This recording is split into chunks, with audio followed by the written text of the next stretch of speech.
Okay. So I'm Dr. Craig Weiner, and this is the Chiropractic Zone, but really this is a transformational dialogue, and we've been doing these for 8.5 years now, so a long time. And, really the purpose for me of having these, number one, is very selfish, because I get to really know a lot more about things I didn't know, right? So it's a source of ongoing information and knowledge and learning for me. And I like to share, and so basically we get to have kind of a big living room space here. And they actually first started in this particular format when I saw Bruce Lipton and Rupert Sheldrake sharing a stage together, and they pulled up 2 big sofa chairs. They didn't have a glass of wine that night, but that's how I pictured it. I pictured it literally in a living room with a fireplace going more in the background, and 2 people that hadn't gotten a chance to really sit down and talk other than maybe say hi at a conference and really get to have a conversation, and us in the audience felt like we were just in that space. So that's really how they started. So tonight I get to share with you and spend more time than I've gotten to spend with Catherine Van Wetter. She's a licensed social worker, and she's been involved in something called family constellation work for about 15 years. Came to the island back and has been really weaving her web amongst people that are wanting to find out more about how we can heal intergenerational trauma and how the past affects the present and hence the future. And so this is going to be an interesting evening, and as always, there's not an absolute set plan. The questions will come as they emerge. So I know that, well, first, welcome. Thank you. It's wonderful to be here. And secondly, I know you'd like to start us off with a little something quieting. So much of the work I do also integrates sacred ceremony and ritual. I've had the opportunity to train with indigenous tribes. So what I would like to do is just, if you feel comfortable or your eyes open, just to take a nice breath in and allow the breath to go deep into your belly. And as you do this, just for a moment, if you would imagine standing behind you on your right is your father, and standing behind you on your left is your mother, irregardless of anything that may have happened, just allowing their energetic signature to stand behind you. And imagine standing behind your father, your paternal grandparents, grandfather to the right, grandmother to the left, and standing behind your mother, your maternal grandparents, grandfather to the right, grandmother to the left, and behind your grandparents, your great-grandparents, and on down the line of all those who came before you, trusting and knowing that you are the mere tip of the energetic signature of all those who came before you, and trusting and knowing that there is love here right now at this moment. Otherwise, you wouldn't be seated here.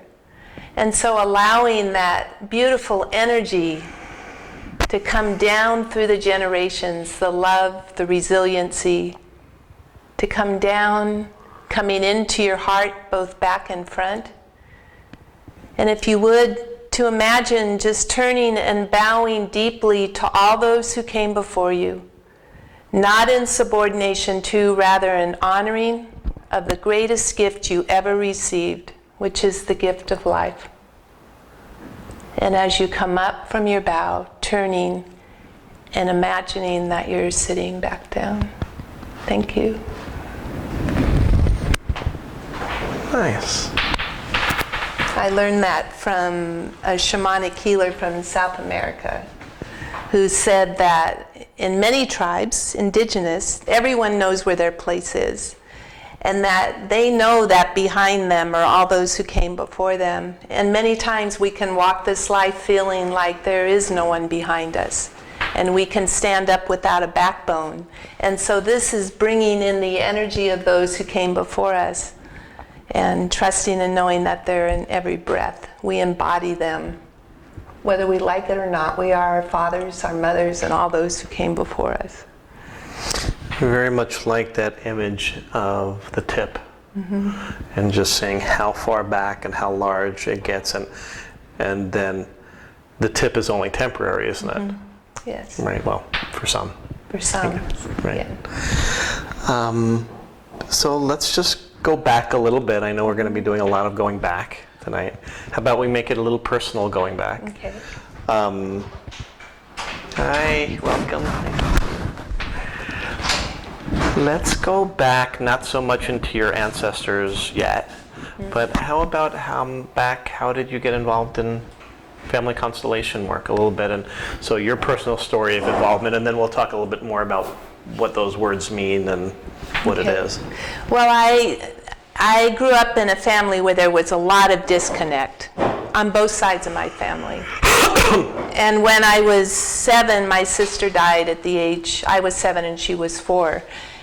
And so growing up in a family where there was so much trauma and so much disconnect, there's an adage that you can never go home. And because of certain circumstances, I left home when I was 17.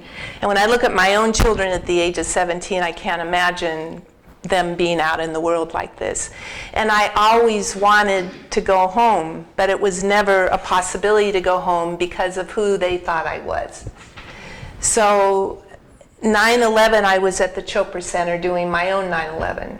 And that was a pivotal point in my life when I recognized that if I could do my work from the inside out, not pathologizing my anxiety, my depression, my PTSD, my trauma, instead finding a way to really embrace it and honor it, then I could start moving forward in my life with an open, gracious heart. So when I was in graduate school, I studied, and to become a social worker, I studied Murray Bowen's work, who does family systems. And he works a lot with individuation and also attachment. And at the same time, I was being trained in systemic constellation work, Hellinger's work, which works with more the spirituality, more the soul of who we are. Whereas Bowen's is more the ego of the family. And I really resonated with the spiritual, with the soul part. And so that's how I started getting involved in it. It was for my own hunger and that place in me that felt so hollow. Didn't know where my place was, really didn't want to be here because of my sensitivity. And so through my own work of discovery and honoring and really working on unconditionally loving myself, I found that it brought peace in a place that I never had peace. So I wanted to extend it out into the world and do my very best to bring this world into, or this work into the light. It so happens we share a lot. So my work currently in a different format, and EFT and others, is working with trauma. And it's been my experience and my observation that, number one, we'll probably need to define trauma a little bit more. Okay. But for those who've experienced it to a significant degree, very often their calling in life is a movement towards healing that and then sharing that to the world. You know? So part of the overcoming. Does it feel that way to you? It does. Yeah, it does. And I love, this is work of the soma, work of the body. And I love Peter Levine's work. For those of you who are not familiar with Peter Levine, he's watched the physiology of animals who have been traumatized or feel like they're threatened. And animals, when they are under attack, they're always looking to see where the danger is. They're looking to see where it is. And then when the animal comes out of it, they breathe it out and they shake themselves off.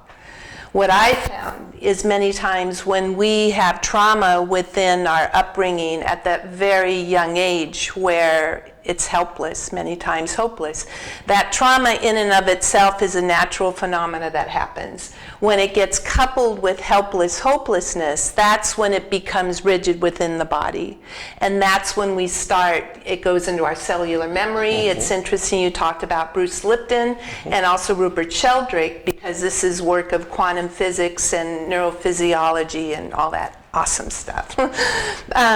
So working with folks who have been traumatized, and each and every one of us have been traumatized to a certain point. To be alive can be traumatic. Going through the birth canal, working with folks, I'm sure you see different levels of it. And what I found with this work is as we go through trauma, sometimes we pathologize it. Sometimes we make it into an illness when PTS, and they're dropping the D from it because it really isn't a disorder.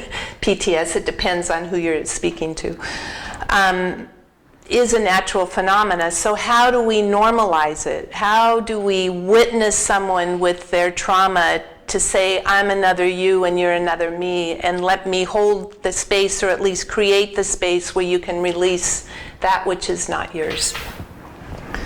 So just to circumnavigate and put a container, when she was speaking of Peter Levine's work and the stress and trauma, so elements, without going into pathologizing trauma either, inherent characteristics of trauma is, number one, is always based on perception. Yeah, so in other words, if you're 14 years old and somebody starts running at you, it's somebody running at you. If you're 3 years old and somebody's running at you, it's a very different perception of the oncoming. And so perception is continually how we live, and when traumatized, the sensitivity gets amped way up, so smaller and smaller things can set us back. And so, you know, what I love that you're speaking is you're dancing in kind of a psycho-spiritual trauma neurophysiological space, which perfectly adapts to many other circles of bodies of knowledge and study, within which healing includes a non-pathologizing and a sense of safety in a container. So I was wondering if you could speak a little bit about what safety means for you within regards to this work. What safety means for me is it's imperative for the health and the well-being of the individual that I'm working with, that no harm is caused. And what that means is when I'm working within a context of a circle, making sure that the individual who is working with me feels safe enough to do the work that they're doing. And that may mean that within a circle, they look at everyone in the eye to make sure that they're safe enough to do the work. Recognizing that as a facilitator, my job is to make sure to watch their physiology. I'm trained in NLP, neuro-linguistic programming, so I watch people's physiology. I watch the breath. I watch their little small nuances. I watch to see whether they shut down. There was one client I worked with within a group whose father left when he was very, very young, and it embittered him deeply. And when we started doing the work, he closed his eyes. And so I stopped and I asked, what resource do you have? What's kept you here? Because many of us, if we've had traumatic lives, what's kept us? Is it God? Is it the divine? Is it our dog? Is it something that's kept us here? In this case, it was his dog who had passed. So I had him energetically bring in a resource to hold him, to support him, and asking him, what part of his story did he not want to see? What part was he afraid to see? And he was afraid to really be with the truth of the reality that he was living, which is father left. Little one was left behind. Little one turned his back on father. And so this work is about revealing the truth of what is, and within that, creating a container that is safe enough for people to be vulnerable, trusting and knowing that it'll set them free. And I'm still learning, being on the island, the dynamics are different than when I lived in Eugene, of how to do circles. So I'm continuously looking to improve, to get better at creating a space where people feel safe. And I recognize that as much as it's my responsibility, it's also people's responsibility within the circle to say, I don't feel safe. What can we do to help with that? So it's kind of twofold in people asking for what they need, and then me as a facilitator being sensitive and intuitive enough to be able to recognize whether or not someone's shutting down. Did that answer? It did. I'm going to play a little obviously adversarial role for a second, just to, why don't we just get over it? Right? And I say that playfully because I know the answer, but on the other hand, there is a a meme-like thought Right. of get over it. It was 40 years ago. It was 60 years ago. It was when you were a little kid. You're an adult. You're a grandfather now. Why are you still carrying on to that? And I was just wondering if you could kind of speak into that way of thinking and kind of your experience of that. Because your issues are in your tissues. Because we carry, whether we know it or not, we unconsciously start taking on the pattern of the trauma. So it becomes who we identify with. So I work in community mental health. I work with people who are steeped with trauma, steeped with different diagnoses that they've carried for a lifetime, and pharmaceuticals. And I find myself at times getting frustrated. It's like, we've spent the last 6 months talking about the same thing. What do we need to do different here? And what I found is when someone can be deeply heard without the attachment of anyone wanting to change them or put a label on it. When someone keeps repeating their story, my part as a listener is, what part of your story have I not heard? What part of your woundedness have I not honored? What part of you have not been honored for your sacrifice? And what I find is often people who carry trauma for a lifetime often are carrying more than what is theirs to carry. When I see someone who's deeply depressed, psychotic, suicidal, anxious, has disease, has illness, etc., I know that they're carrying something that's so much bigger than they are. So then it's honoring that part of themselves that was clever enough to stay. So an addiction, a behavior, a habit, an attitude, if we look at it with a positive intention, that it helped keep a person here. Addiction in and of itself can save people. In overuse, it can be very traumatic. Depression, when you actually look at the word of the depressing, because it doesn't feel safe enough to be exposed. So it's really it's going in some ways like a Sherlock Holmes of looking at the small nuances and also the loyalty that they may be carrying for those who came before them. How is it serving you? How is it that the story perpetuates itself? And how can we free you? Because people have loyalties to their trauma. Yes. It's like, I don't want to give up my trauma because it's something that I recognize. It hurts, it's painful, and it's something that's familiar. So then in and of that, how do we bow deeply to the trauma? And when I speak of bowing, it's so beautiful because in other cultures, we bow and our head goes lower than our heart, showing that our head is subordinate to our heart. Our heart is what guides us, and so the bowing is not in subordination to, it's an honoring. So bowing to the trauma, the great warrior that kept us here in some ways. And doing things like this, it's all of a sudden coming from that place of strength, because we live in such a discouraged society that perpetuates sometimes the trauma and the anxiety and the fear, to actually put it into a space of, I see you, I hear you. Are you ready to release? And sometimes it's within 3 to 4 sessions, other times it can go on for a few months of them releasing. Well, we've been kind of circling around the idea of healing trauma, and we're going to go further into that. But let's, for those that have no idea what this circle is that you're speaking about in the form, can you speak a little bit to the form of constellation work, what that looks like, how it's created? And so I'll explain what systemic constellation means to me. So Bert Hellinger, who coined the phrase systemic constellation work, was a Zulu missionary. He was a Jesuit priest who moved down to South Africa and lived with the Zulus for 15 to 20 years.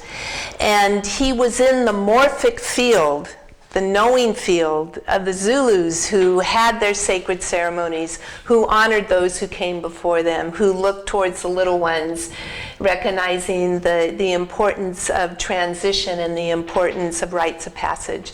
And so when he went back to Germany, it was during the time in Nazi Germany that he became a psychotherapist, and found that more than 70% of the issues or situations that the clients presented themselves with was not due to pathological or psychological, rather it was systemic, in that things get passed on from generation to generation, and that history repeats itself without resolution. So with that being said, he pulled in from Virginia Satir, he pulled in from Moreno's work, psychodrama, he pulled in from Confucius, recognizing the importance of honoring the opposites to find the truth, the injustice, the justice, the victim, the perpetrator, love and hate, and all these in and of themselves have their place. And so systemic, everything is a system. So up in the sky, when we have the beautiful constellations up there and the stars are all in their right place, it's beautiful. When they're out of order, there can be chaos. Within our bodies, our organs and our cells are in their place, and when they're in their place, we're healthy. When they're out of place, then we can have disease. Within families, we all have our place. And within the context of this phenomena, it's phenomenological in that you can't wrap your mind around it. In this position, father is to the right, mother is to the left, and thinking in your own mind's eye of how your own family was, the oldest child to the left of the mother, and on down. When there has been trauma within a family that has continued to perpetuate itself, trauma of suicide, trauma of addiction. We see this with our veterans coming home who not knowing where their place is trauma.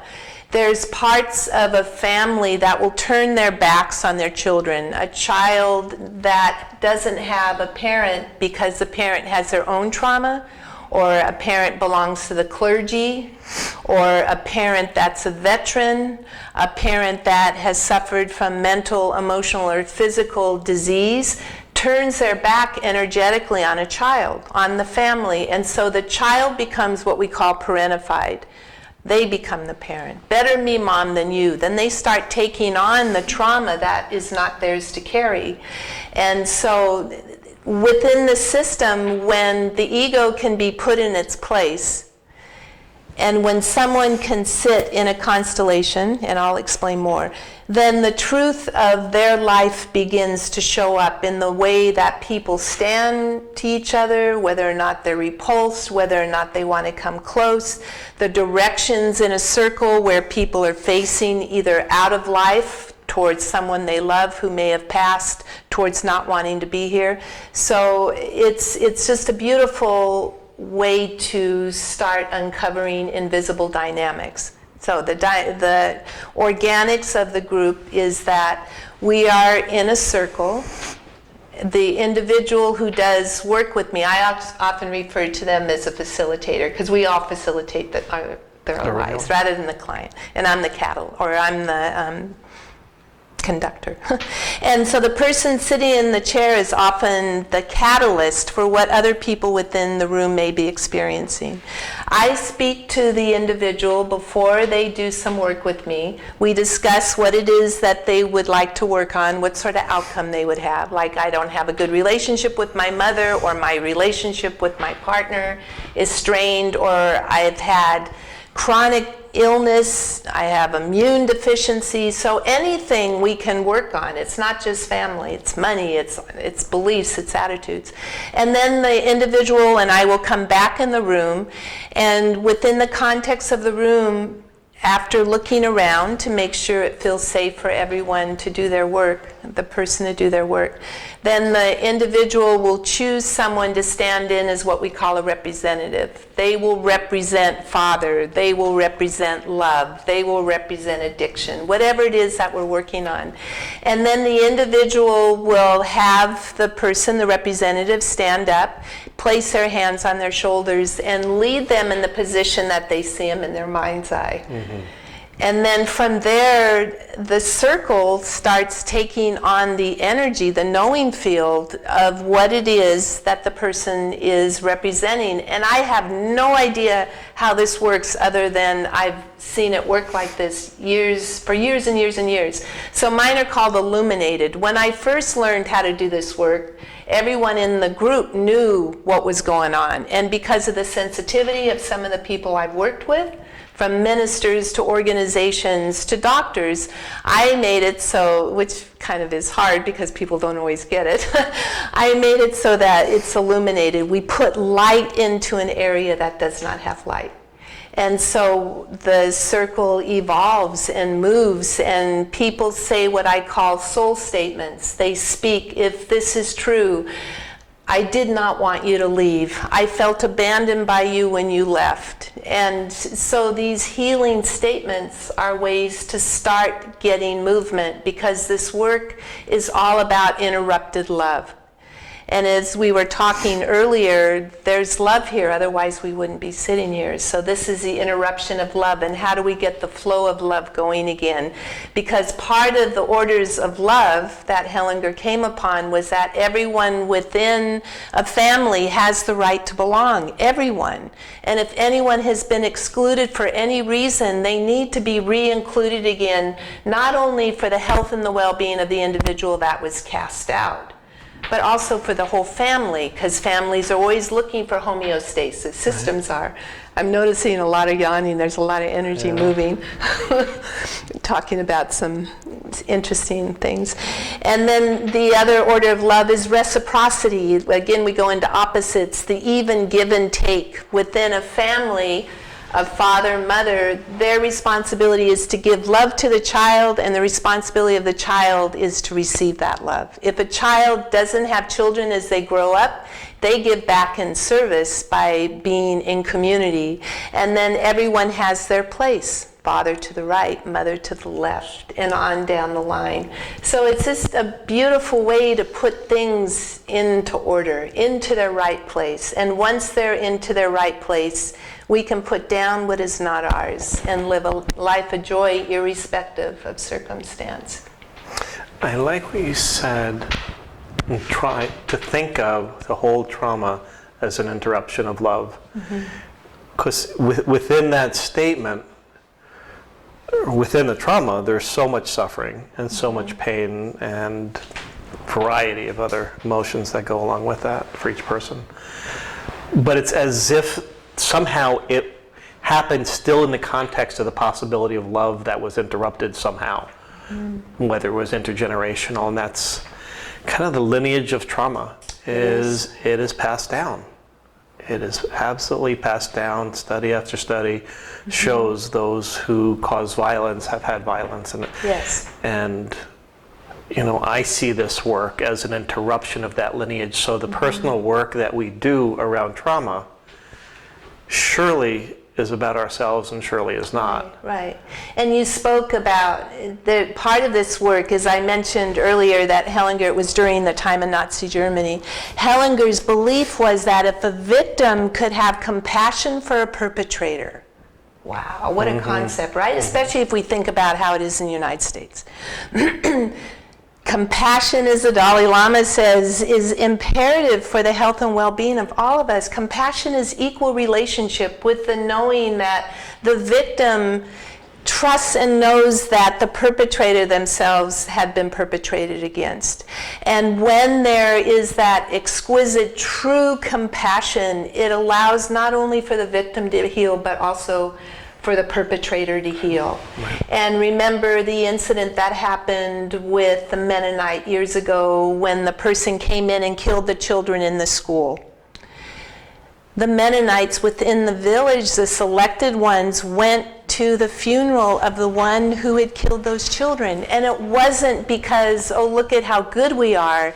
It was they recognized that if we don't put down the hatred and the anger and the rage, it'll go out into the field energetically, but it also causes us to be bitter inside. And so it's quite an invitation, and it can be difficult for someone to say, how can I possibly have compassion for someone who has caused me so much harm? And that in of itself is something that when somebody is so tired and nothing is working anymore, it's surprising that people who often are attracted to constellation work are the ones who don't know their place. They've had so much trauma, they've had abuse, there's addiction, there's mental illness, there's physical, all of the things that keep them from living a life of love and joy, for doing what their true purpose is. Right. So it's kind of ironic, if I may just share one little thing. Yeah, please. That here on the island, so I've been here for a year in March, I knew I had family here, but I had no idea how deeply embedded they were.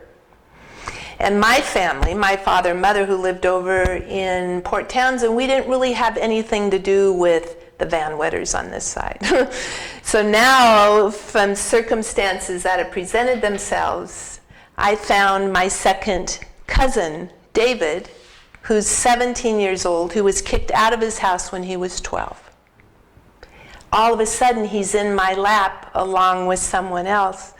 And so that's why the donations are going to Ryan's house, because they've saved him as far as I'm concerned. And what I'm recognizing is how difficult it is to break out of who people think we are. How do we say, I am not who you think I am? I know being raised, my mom and dad never knew who I was. They made up stories of who they thought I was. They had no idea. And with this precious David and with so many people and so many youth, people don't know who they are. And so how do we break out of that bondage, that separation, that feeling of alienation and self-hatred? How do we break out of it and recognize that there's love? There's only love. And it's not a trite thing to say, all you need is love. Well, all you need is love. And a second chance, and a third chance, and the willingness to put down what isn't ours. It's not our children's responsibility to sacrifice themselves, though in magical thinking children do. We all do. We sacrifice ourselves for those who came before us. Better me than you. It's time to stop that so that we can recognize it's our birthright to live joyfully and to live effortlessly and to be loved and honored for who we are. When I was speaking about that, we're not doing it just for ourselves, thank you, because you took it in the direction of the perpetrator, but actually the image I had was just when you started the evening and we looked at the triangulation of being at this point and the healing happening for ourselves, but for many that is just as wide forward. And so the healing of our own trauma because of the virality of trauma, how it shows up in mental health, addiction, disease, and every other way, just literally carries forward. So the healing of a single person has the potential for healing millions. And when I stop and think about that almost eyeglass-like figure, it's really phenomenal. And there's a beautiful saying that the peace of the dead is dependent on the living, and the wellness of the living is dependent on the dead. So as we do our own work, those who have crossed over, we're doing the work for them and the 7 generations forward.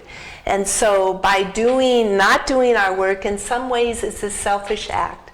By stepping into the fire and letting it burn you up a little bit, that's the place of the true spiritual warrior, of doing their work. May I read this? Sure. So there's a beautiful picture up there on the wall of the tree that's been cut with the roots coming up. And I had no idea it was there. And so if you listen to these words, Bert Hellinger, the root is covered. It covers what will come to light later. The roots contain in a condensed form what already is but has not yet seen the light of day. The root nurtures, holds and carries the future growth which will emerge from it. And to go farther into that, Thich Nhat Hanh, I see my roots in my father, my mother, my grandfather, my grandmother, and all my ancestors. I know I am only the continuation of this ancestral lineage. Yeah. Can you speak a little bit to, for lack of a better word, the magic, the serendipity, the unexpected, or maybe the ununderstood that happens in a circle? Because I know that happens, but maybe you can speak to some of what's happening. So you showed a little bit about the form of what happens in a circle, and actually. Maybe before that, is this something that takes a whole day? What does that look like? And just a little bit more setup of what happens. What happens? Well, I do all day, and I do weekends. So I'm going to be at the Fairy Congress, so I'll be working with the unseen fairies and the little ones that light up the sky. And I've gone out to places like Brighton Bush and have worked with the water that has come through. So within the circle of either 1, 2, or 3, it can last for a day or an evening. I do it on the phone, I do it individually, so it's dependent on what people are seeking. It's really beautiful when you have a full day, because then people really begin to connect. I like to think that they come in on the wings of grace and then they fly out on even bigger wings of compassion and love. And doing Illuminated, when people don't know who and what they are representing, it kind of has two folds to it. One, we do live in a culture that is very heady, and we try to figure things out. And many times our bodies can be like 40 blocks away from where our head is, not even knowing what's going on inside our body. And our body is a wonderful, as you know, a barometer of telling the truth. It never forgets anything that's ever happened to it. So if we ever want to know what's going on inside, we can have a little dialogue with our body. So the Illuminated is that people who stand in as a representative, not knowing who and what they're representing, get to access their own innate wisdom of how they take in things. They could sense things, they could feel things, they can hear things, and so that carries on out into the world when they're waking up in the morning wondering what the day's going to unfold. And then with compassion, people are often more compassionate, recognizing that our stories may be different, but the wounds we carry are very similar. Or if someone is representing a family member, they'll recognize that family member's a lot like the family member I grew up with who I didn't get along with. Wow. I kind of sense what it must have been like for them. So it's been said that the person sitting in the chair, being the catalyst, may have the intention of the sort of outcome they have, and they may get it, depending on whether or not their ego gets in the way. Everyone within the group walks away with something because they have no attachment other than being of service. That's a useful role. Yes, actually, it is, to be of service. Because the truth is that you can't, if you're playing somebody's grandfather, playing's the wrong word, but if you're representing the grandfather, intellectually I have no idea what your grandfather was like. So I have no idea how to be. Anything is made up. So there has to be, I would say, some sense of surrender. To a different way of knowing. And it's tapping into it. So another example. I did a video with doing a mock constellation. Well, you don't do anything mock in this world. Everything is real, right? So the woman who was the representative, or the client, I knew a little bit about her history. And so she wanted to work on a family trauma that happened, which was her brother was in the Navy and was murdered. And they covered it up. And the family knew that he had been murdered. They knew that. All they wanted was some peace around this, some truth around this. So I had her set up her siblings on how she saw them, and she put 5 of her siblings so that their backs were all towards the center of the circle. Each one of them started taking on the mannerism of who it was they were representing. It was just like her mouth just like dropped open. And the person, her brother who was murdered, said, "I feel cold." And that's often indicative of death. Something. He said, "All I want to do is turn around and let everybody know that I'm okay." And the tears. And so what I know of this work, it's the shamanic, there's some shamanism in this, that we walk in between the worlds, and that ancestors or the truth floats up like smoke, and the answers are there. And so the receptor who takes in the energy of who and what they're represented, afterwards when they find out what it is, it's like, of course. So we can carry things, and with that comes also there can be side effects, because we can take in the energy of who and what we're representing and not release it. So my practice has also been, I go through a clearing where people release anything from the constellation that is not theirs. And then making sure, and sometimes I'm better than not, making sure that they're as good or better than they were when they first stepped in. So it's interesting because this really is a nexus of spirituality, of the really most cutting edge of neuroscience and epigenetic understanding, of family dynamics. So, I mean, it's a beautiful holding for wherever I would imagine the facilitator wishes to take it in a different direction, and there's a lot of room for all Because of every those pieces. facilitator has their own gift that they offer. Sure. Some are very traditional and use Hellinger, even though he said he never wanted to certify people in this because he didn't want it to be dogmatized. Because the field is moving. The knowing field is moving all the time. Some facilitators are very traditional in how they're doing father-mother. Others are more open. I trained with someone where we studied with the Caro, and so bringing in Andean mysticism and Native American. Others don't. And so, the invitation is step into the field of the facilitator, the knowing field, with respect, trusting and knowing that they're doing it. So yeah, it's a beautiful growth. I love the work so much. It speaks to me. It speaks to me at such a deep, profound level. I think more than anything I've ever trained in. And it's difficult to kind of explain it. So I appreciate the format that you're offering here tonight with asking very down-to-earth questions. And so I've been able to work on that because sometimes I can, whoop, but I always come back. What surprises you in a circle? Oh gosh, I get to be witness to a miracle. It's like a shift in perception. And I see it in somebody's physiology that they're starting to shift. It's like their heart becomes a little lighter. There's hope where there wasn't before. There's that empowerment that they are the masters of their boat. That just because, as Bruce Lipton says, there's a predisposition towards cancer or heart disease or suicidal ideation doesn't mean that you need to continue to perpetuate it. And so in that way, I'm always delighted and just like, tell me what you found out. And then years later, I get emails from people. I worked with this young man back in Oregon who was suicidal. We worked 3 times together.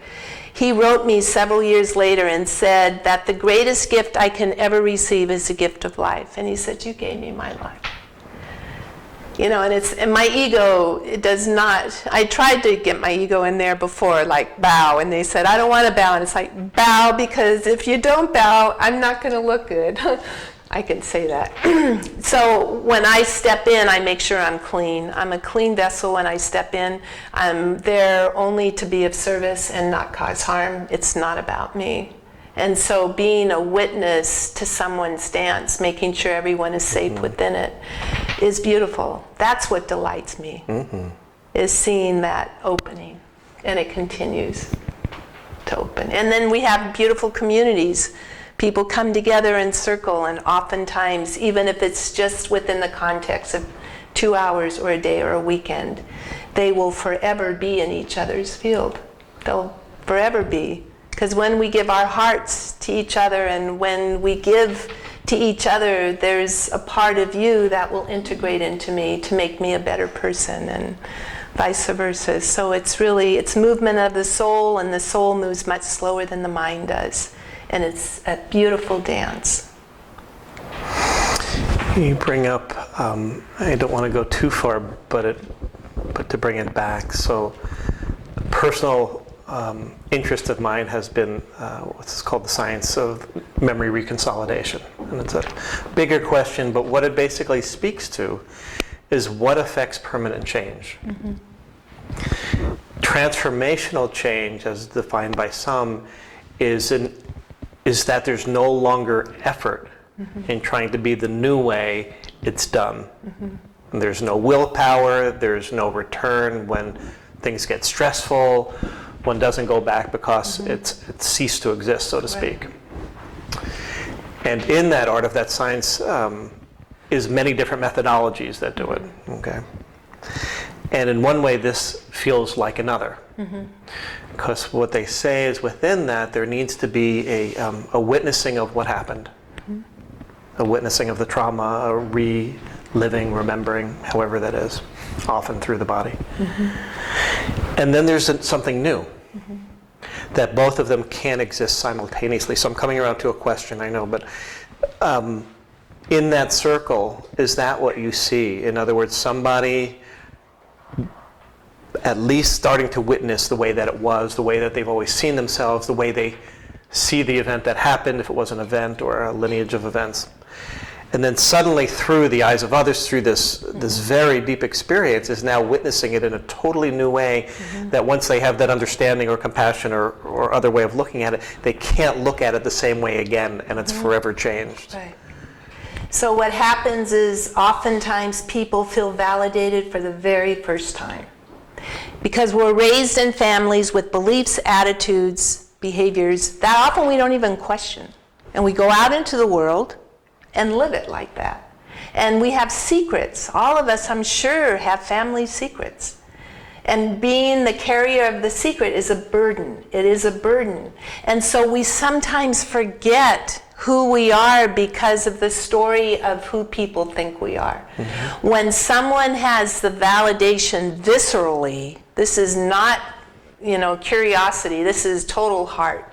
Viscerally, they feel it, and it's like I see it in their light. Either tears, oh my God, you see me. Wow, yeah, I felt that way, and they're just like that.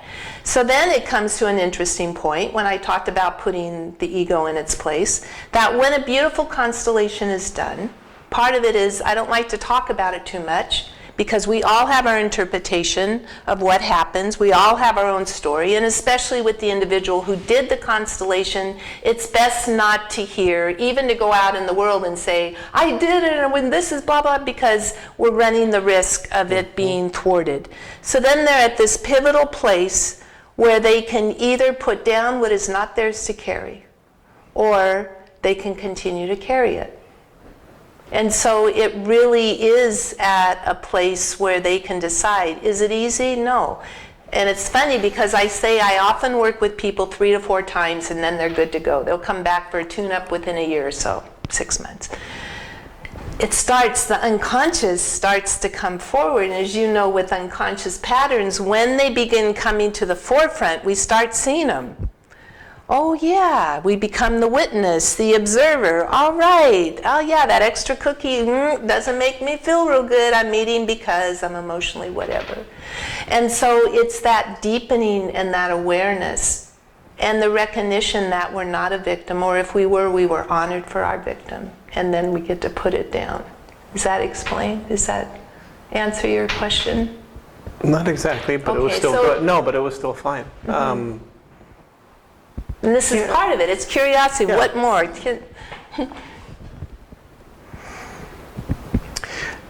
I guess, so what I hear through you is the unfolding. Right. I guess that's most And poignant. some systems, as I'm finding out with my own, and how many years have I been doing this? 500-year plan. I still have several hundred years left. Is the entanglement. You're getting there. Yeah, thank you. Yeah, it'll be deja vu when I come back. This is slightly familiar.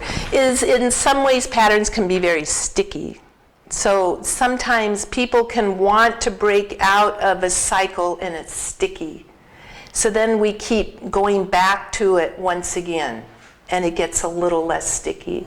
So that story of walking down the street and there's a big hole in the ground, you fall in, you can't help it, do it over and over, it's a habit, and finally you go down a different road. So the changes that I have witnessed are from the mouths of the people who have done the work, and they have no reason to fabricate and say, that all is well when it might not be. I mean, it's all about the truth, right?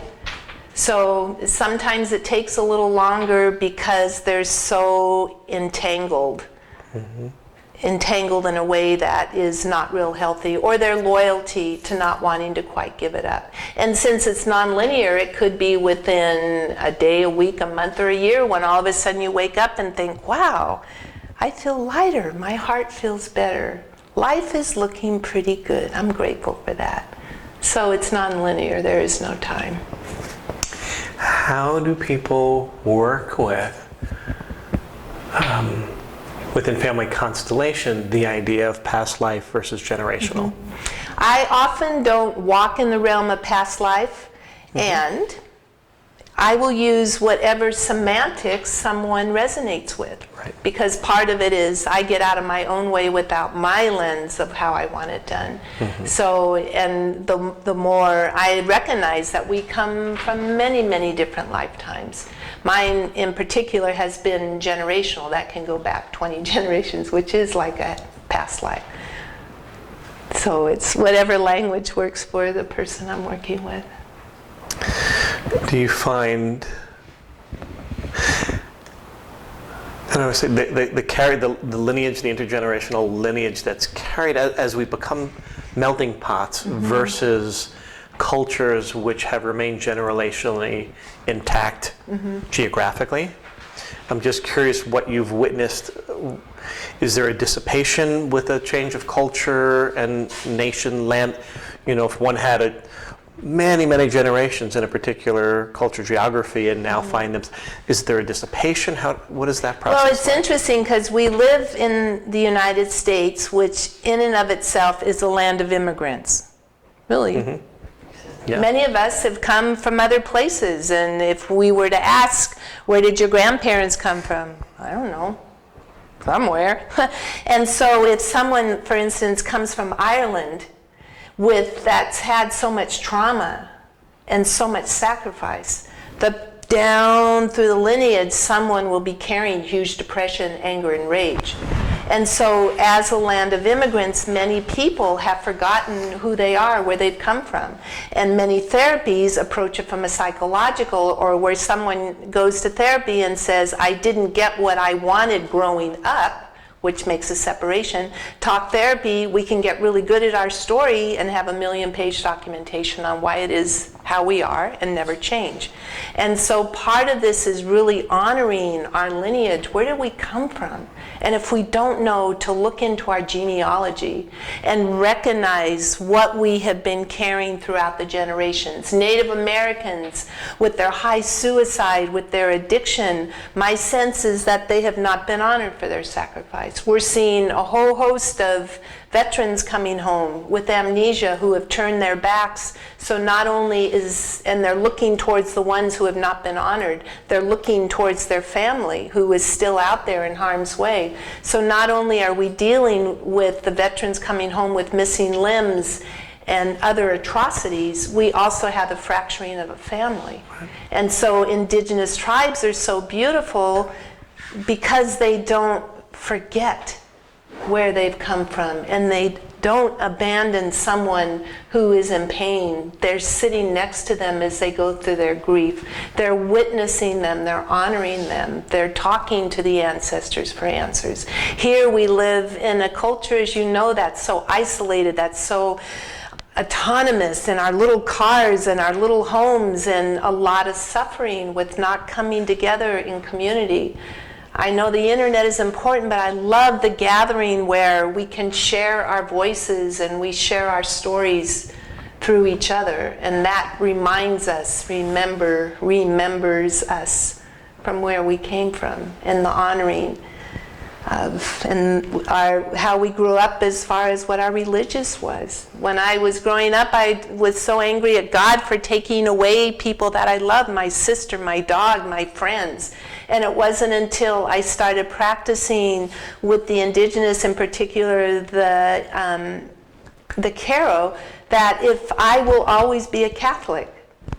I'm not a practicing Catholic, but it's in my genes. It's part of who I am. So it's identifying ourselves and not pushing away the parts, our father that we hate or our mother that we hate, or moving millions of miles away, because guess what? Wherever you are, there they are. So the more we can come to resolution and peace and compassion towards ourselves, the more I can look at you and say, yes, we are one. Same heart, same breath. We've also seen, and I can't help but point to the separation of generations.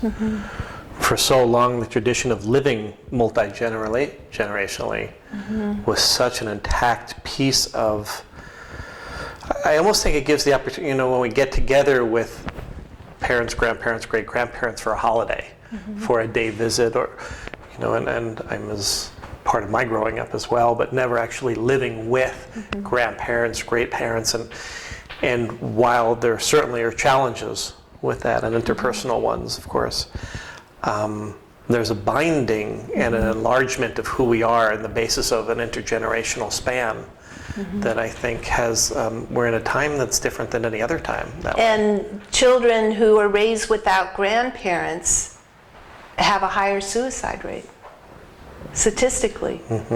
And it's really interesting that it gets passed on. NPR years ago had a beautiful segment on a white woman who adopted 2 African American children who obviously knew that they weren't black or they weren't white. And many adopted parents are afraid for their adopted child to look for their bio because they want to keep them safe, they're protected. Yet we have an invisible loyalty to father, mother, and there's a part of us that is missing when we're not able to acknowledge, I am father, I am mother. And so when whenever children got old enough to go in search of his bio mother, the father had died, she noticed that when the mother and the son were walking away, they had the same gait. They walk the same. And how many of you have heard, you sound just like your Uncle George, or you have a mannerism like your Aunt Betsy? We are all of that. And to fragment ourselves and feel like we're separate, it leads to a lot of depression, to anxiety, to separation, to suicide. And so peace is doing our work. And that's what it is. Given that we're speaking about multiple pieces, I feel like maybe it's time that we open it up to include others here. So I'd like to, we'll continue, but I'd also like to open the floor if you have any questions or thoughts that you'd like to share. Just feel free to. But otherwise, we'll continue. Okay. Okay. So I've had the privilege of participating in one of your circles. Thank you very much. And I know that I'm hearing the proof is in the pudding. So when you can actually experience it, then you get a much richer embodied sense of the process. I'm also wondering if there might be a really good online video, because I have some clients I would love to introduce to constellation work. And they can watch this video and maybe a video also that has the natural circle that people. And I have a video on my website that is done, and also looking up other facilitators. And I can give you lists of folks to look up too. Bert Hellinger actually has videos that are online to watch, and seeing different ways that people do things. Hunter Beaumont is such a sweet man. He has another video online that you can find too. So thank you. Will this be illuminated, or is that? No, they're open to everyone knowing who and what it is that they represent. Yeah, illuminated have also been called blind constellations, and when I was going to call them blind, friends are like, 3 blind mice, I don't know. But so illuminated is like you get to put the light into where it's dark and illuminate it. I'd like you to clarify that more. So the difference between an illuminated and a non-illuminated circle is what? Is that in an illuminated one, people don't know who and what it is that they're represented. And in a non-illuminated one, well, they're both illuminated, but people do know who and what So they're they know representing. I'm representing that person's Right. grandfather, Mother. or mother or whatever, but otherwise I'm standing in and I have no idea who I'm representing. Right. And what I found when people often know who and what they represent, that it can be like role playing. And more people have said role playing. And this is not role playing. This is like taking in the energy I of, totally can of see what that. it is, and get tired of saying, is this the representative or is this you? Well, Because as much as I don't know anything about your grandfather, I still want to get it right. Right, and I'm still going to, in some way, or I'll try do my to be, own grandfather. Exactly. Or my mother who Right. used to do whatever Right. to me. Yes. So I did have the privilege of participating in the circle, and I was assigned number 2. So it was an illuminated process. I had no clue what role I was playing, what I was being assigned to do. And my question to you, I'm not going to go further with my experience of that because it did become clear exactly who I was representing. But how would you describe that process of discovery in an illuminated? You mean the discovery of the person who's being the representative, or as a facilitator?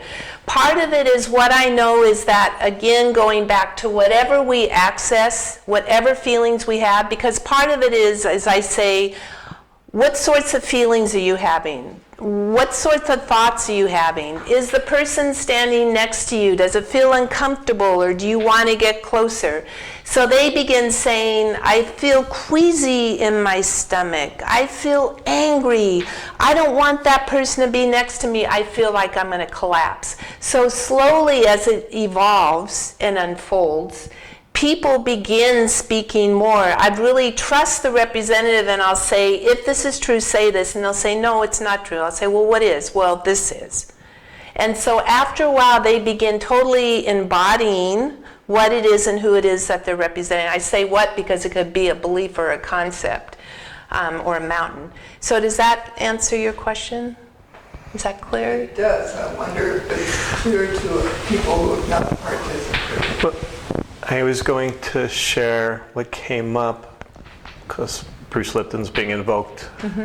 I was actually just speaking with him last week. I was interviewing him, and we were speaking about his, amongst other concepts, of memory not existing in our brain or even of our body. Right, yes. That in a sense it's in the field. Right. And that we're like antennas that access that information. Thank you. So that's what came up as I was Yes. listening, that on one hand, how can I be number 2, but still somehow be obtaining reliable information that there's no way I could know, because I was never told that, and yet somehow I'm the channel for that information, for lack of a better word. And that would be one contextual way to hold that, is that information doesn't just exist within us, it exists in the field that we can all tap into when we get out of the way to Like we're an access open that. channel, and if we don't know, if we have no concept, precept, or anything, we just stand there and it's like, whoop, oh yeah, I want to punch your lights out. Or I feel like laughing. I mean, somebody in the constellation we did for the 18 for David, 18 people showed up. There was a part of David that split away because it wasn't safe to be a child. And she had no idea who she was representing. She's like, I want to go out and ride the bike. It's getting dark. I'm afraid I can't do that. And she's all joyful and all happy. She had no idea. So it's just they take it on. And again, I don't know how it happens. And I don't know how to explain it in a way where people would feel safe enough to honor what it is they're feeling as being right. It's not right or wrong, good or bad, it just is. And yes. So this is not a question, but it seems to me, not having heard about any of this before, is that you have to not only have a certain amount of trust that you need to do the work, but you also have to have a certain amount of trust that getting into that circle is going to be the right thing for you. And how does a person that is so hurt come to that place? Yes. Yeah, Good thank you. question. That's beautiful. And part of it is creating the space. Part of it is, the reason I do the Illuminated is that people can just show up. They don't have to say anything. They can just sit back and watch what's going on. If something triggers in them, I always like to know if they're going to be leaving for whatever reason. And time again for all these years, 90% or so, people have felt safe. And others who haven't felt safe, they've come up to me afterwards and said, I didn't feel safe, and recognizing it's a part of what they're experiencing. Sometimes this group is not for people, so then we work individually, and working individually creates the container to feel strong enough and safe enough to be able to go into, because there are some people I haven't met and we work on the phone. Or others just sit with me and we do it through the mind's eye, through that way. So there's many different avenues to access that. And thank you for your vulnerability of asking. Did I answer your question? Okay.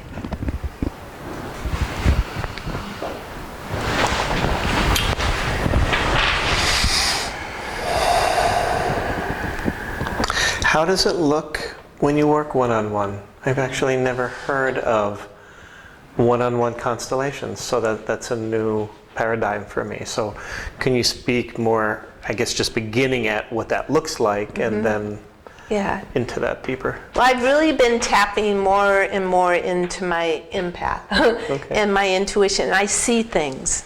I see patterns, and I listen deeply to when somebody's talking to me. And so I'll take, similar to when we opened with guiding you, we do a guiding like that, and then depending on what it is that they're working on, for instance, if it is father, mother, I ask in your mind's eye to imagine standing in front of you as mother. And then to get an idea of how this person is feeling, I will have them like energetically stick out their hand, and I would say, how tall do you see your mother as she's standing in front of you? And someone who could be arrogant, and that's not said in a nasty way, it's just, we'll put the mother down like that. And that shows me that they're totally out of their place. So part of this work is putting people in their place so that they can take love. So it's going through a process of seeing patterns and of questioning, is this true? No, not quite. And when I'm working with somebody on the phone, we're always walking in a field. This is a constellation. We talked about some heavy stuff, so eyes kind of get, yawns come, because we're working right now. We're doing a constellation in many ways. So since everywhere we walk is the field, is the knowing field, we can be one-on-one, we can be on the phone, we can be within a group. Did that answer? Yeah, that's wonderful. Yes. I just hadn't heard of it. Yeah, in fact, when one of the first conferences that came to the States, Constellation Conference down in Portland, Hunter Beaumont, there was a room full of 60 people, and he worked with an Asian man who didn't know his grandparents. He didn't know his place. And so even though there were many people who could stand in as representatives, he did it just one-on-one. And the transformation was beautiful, because again, we see it in the physiology, we see it in the eyes, we see it in the opening, we see it in the movement of getting the fluid going up and down the spine, the way that the soul starts to articulate and bring it in. So yeah. I liked when you spoke earlier about when people go through the process, it really is a ceremony. And as in many teachings, ceremony is not necessarily meant to be overly shared. Yeah, and held close and worked with it internally. Is that a recommendation when people go through a circle? How do you speak with them about how they step out of the circle? I'm curious. We clear again, and they take a little part of that circle with them, that sacredness with them, and with sharing as much as they feel would be beneficial, but not enough to take away their experience of what it was that they experienced. And so if they witness, and confidentiality is huge, which we didn't speak about that in here, confidentiality is important. That's the forerunner to safety. And so I shared something. I'll see if it's in the newspaper next week. But it's the deep knowing that it is the gift that we give to ourselves. And what part of us needs to share? Is it the part that doesn't feel heard, and so we need to give more voice to it? Often people want to keep it close to them, and then they watch it unfold through drawing, through journaling, through poetry, through song, through dance. And then people will notice, hey, Craig, I noticed you're a little different there. What's up, dude? You look a little different. It's like, well. Change my diet. That's right. And shave my mustache, lost 40 pounds. So it's often with curiosity, people notice with curiosity. And then families, because this is so beautiful, we don't have to have a whole family in the room in order to have shift, because it's part of, it's like a spider web, and it, boom, when a little something happens, it reverberates. So hearing stories of, wow, I talked to my brother, it was great, we haven't talked for 20 years, awesome. So those things happen. Yeah, actually, that just brought up. And there's order too. So if a child is working, and I speak of children, we're all children because we all have parents. I want my family to live their life different. That is not our place. If we have a younger sibling, we can do a piece of work for the younger sibling because they're younger. But if it's an older sibling, it's not our place unless we want to have a better relationship. So this is not about manipulating at all. It's not manipulating the field, it's opening up to what is. And from there, how do you begin to energetically shift? And then our vibration shifts. So I don't know if it's the work as much as our own vibration shifts, and then we keep radiating more compassion and love, and it shifts things. I'm sure that you hear story after story, but of somebody finishing a constellation and that other person just changed. Yes. I came back, my mom was not the same person she was, and I wasn't any different, but she was some variation, yeah? Yeah. Do I have time to just share one quick story? Sure. There was a woman who I met over on Lopez who came in kind of stiff. And I worked with her. Finally, at the end of the day, she said, okay, I feel safe enough to be able to do this work. I haven't addressed this before, but I feel safe. She, at the age of, she had been adopted out when she was very young, and her parents were only 15 and 16 years old. And they loved each other desperately, but the families didn't want them to have the child. So when her constellation was done, there was a lot of rage there towards her bio family because she felt abandoned. After a while, the love started coming through, and as the months went by, she went back to where she was conceived, found family members who didn't even know who she was, the secret, right? And she created a better relationship with her children. Her arthritic body became looser, and it continues. So those are the kinds of things that are just really wonderful to witness. Yes, Donna. How do step-parents, step-grandparents fit into the concept? Oh, good question. That's beautiful. Great question. Oftentimes when Actually, can you repeat it just for the audience? Yes. So how do step-parents and step-grandparents actually fit into a family and feel like they're part of it? Is that what you're asking? So this work works with immediate family, which is father, mother, or immediate family, those who we've married, our children, family origin, father, mother, grandparents. When someone comes into the family, first it's important to honor the ones who have left. So people who have been divorced, it's important to honor whoever left, and many times in our culture they get pushed away, they get talked about, they're negative. When step-parents come in, they come in, if there are already existing children within the system, the step-parent comes in and they actually need to find their place. And it's not stepping in necessarily as being primary parent.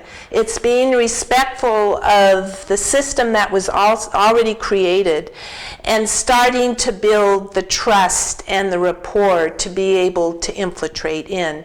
Many times what I see when somebody marries and there's children already involved, the stepmother or father will come in and demand that the children listen, that they cooperate, that they're respectful. And within this context, it's not the place of the children to do that. It's part of the responsibility of the step-parent and grandparent to find their way into the tapestry of an existing family. Does that make sense to you?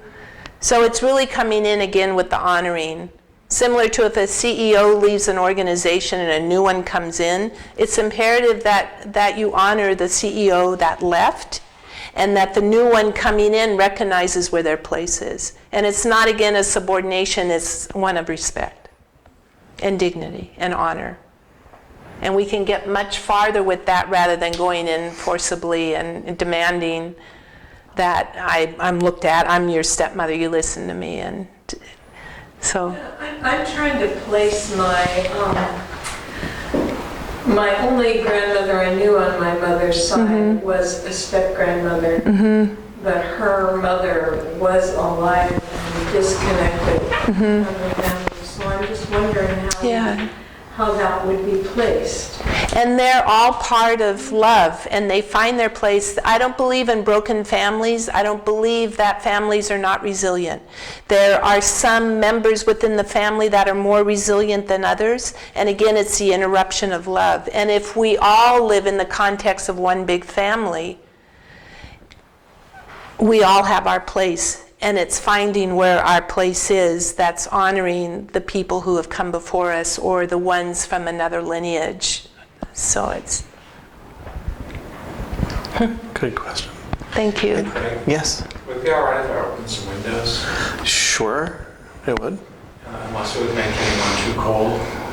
Why don't you open one and start with that, and maybe even, if you'd like, to move to the back to be closer to the window? Yeah. Whichever. It Sure. would take 2 windows to get some cross ventilation. Okay. Thank you, Ross. Any other question? Yes. Yes. You've done work with corporations. That's Because again, it's systems. And we often show up in organizations like we did at home. So when I worked out at Brighton Bush, for instance, they were having a water pipe coming through, and it disrupted it disrupted the earth. And so people were really upset that it was creating so much havoc within the community. And so we had a circle to bring resolution to it, to bring more clarity into the invisible patterns that were going on. And even changing the word, rather than a water pipe, it was a lifeline. And so with organizations, we see if we have an organization where the upper is not being respectful of the ones like our children down there, if they're not being honored, if they're not being recognized for what they offer, if they're not feeling significant or respected, they will turn their back, or they will be dysfunctional in ways that are kind of passive aggressive. And so you can work either from the top down or even from the bottom up to work through. And it's amazing because then energetically you're shifting. I've worked with churches where there's been discord, and so it's bringing everybody on the page and seeing where some attention needs to go. Perhaps the board needs to be reevaluated. Perhaps people within the organization need to be told to go because they're instigators, or what is going on with them that they're feeling so resistant. Does that answer your question? It's powerful. It's really beautiful to step into an organization because it is a living organism that is breathing and taking on the energy of who and what it is that's coming forward. And they're not persons, organizations. They're not people.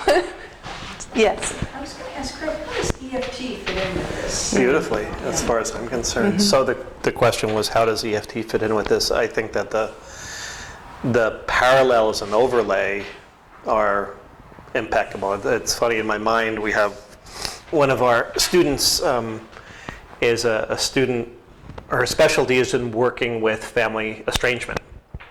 And I don't know how much she knows about this work, and I'll certainly pass on the video to her.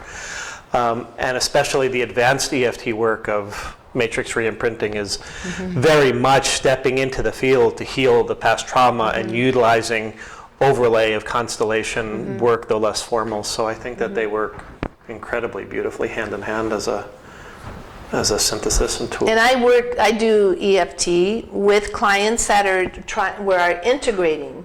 Sometimes sitting in the chair, they'll start doing the part to help release the pattern that they're carrying. or drumming, something that will shake up the system. And EFT, I think, is just a beautiful merge of coming together of energies. In a sense, and I know you're not that familiar with this, but the matrix re-imprinting work, in a sense, is an internal constellation, often.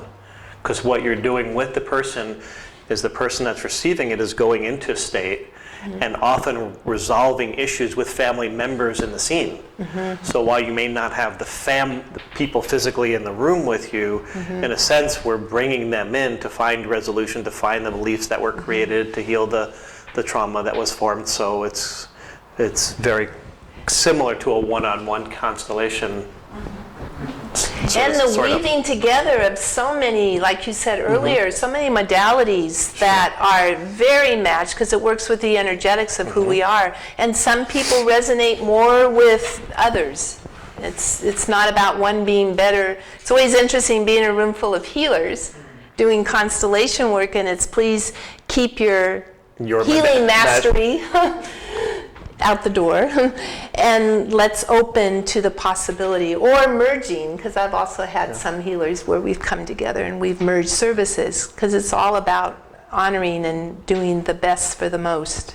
The funny part, and I was withholding it until she opened that door, is I'm literally right now in the interview process. We're doing the first World Matrix Re-imprinting Summit, and the 3 keynote speakers are Bruce Lipton and speaking about that work, or Rupert Sheldrake in the field work, and Roland McCready of Heart Math. Wow, yeah. So those are the 3 openers, so to speak, for the work, which just could be they could be speaking for family constellation in the same capacity. And Heart Math I got trained in Heart Math years ago, so both as a one-on-one and a group with the Military Appreciation Fund. So Heart Math is very much, and as Greg Braden talks, we feel it in our heart, and that's when the changes happen. And then we put the buoyancy of our words into it to actualize it.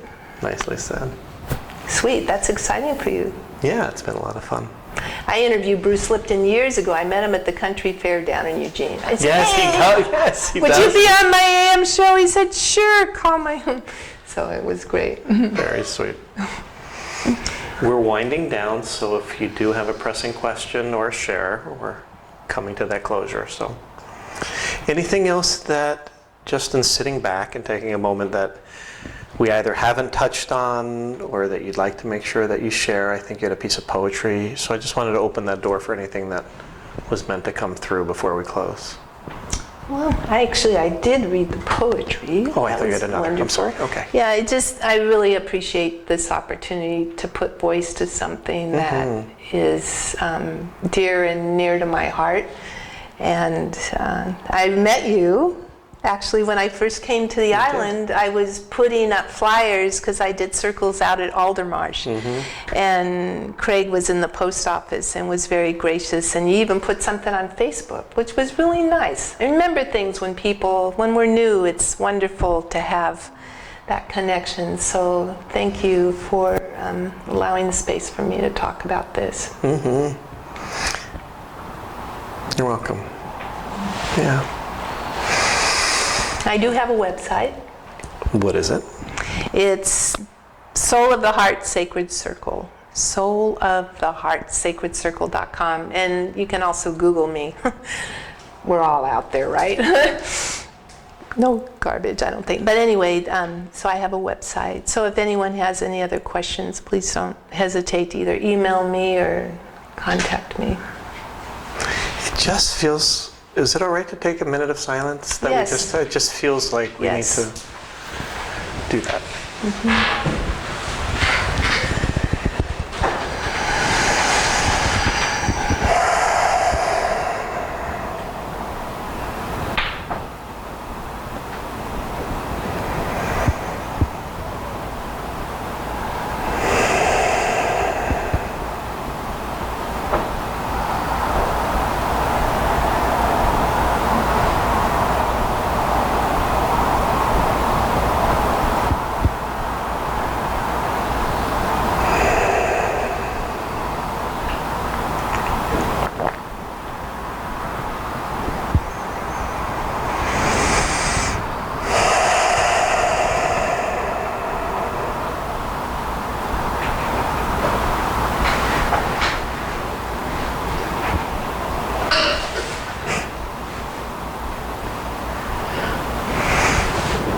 Did anybody else hear that chime, or was it just me?